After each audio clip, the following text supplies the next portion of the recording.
even in Thailand, there is Bangkok, super megapolis with skyscrapers, car, opulent shops and glamour. And there is Chiang Mai, where we are now in the rurals. There are like 1-2 floor houses, village houses, gardens everywhere. Doesn't it resemble these jungles? Doesn't it resemble in some way the Vrindavana? Yes, it does. But that kind of gets into beauty over power, which I'd like to talk about. But first, I wanted to talk about service a little bit. So this was my service, right? My service was compiling the books, helping Goswami Maharaj with the books.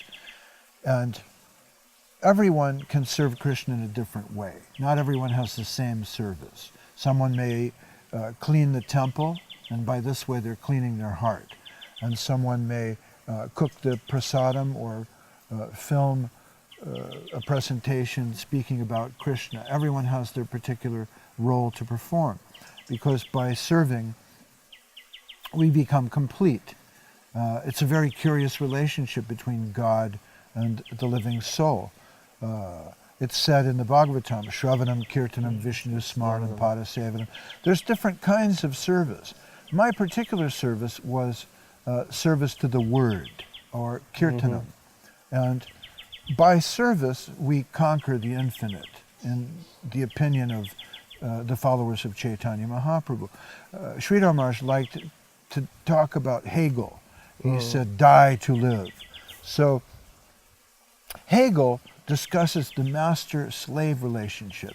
And he says that it's curious because the master thinks he owns everything. And the slave, what's his position? But because the slave serves him, the master gradually becomes dependent on the slave, and finally the slave controls everything. If you look at this beautiful garden that we're sitting in here, for example, who gets to enjoy the garden? The owner of the house or the gardener? Sometimes. Perhaps. Yeah, the gardener is living here. Yes, the gardener lives here. The gardener gets to enjoy the plant, the pond, the flowers, everything. Why? Because he's the servant. Yeah. So in this way, the servant gets to control the master. It's actually a better position to be the servant than the master, which is a very curious paradox. But Krishna learns this from his servant, Radharani. See, Radharani is the pleasure potency of Krishna, and by serving Krishna, she experiences greater pleasure than he does. And he's fascinated with that, so he wants to come as Mahaprabhu. So this is another example of what Guru Maharaj calls die to live. Anyway.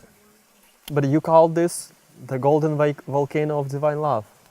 Yes, Mahaprabhu That's from that book. He's the golden volcano of divine love when he expresses the intensity of Radharani's pain of separation from Krishna. So this is the secret context of the golden volcano.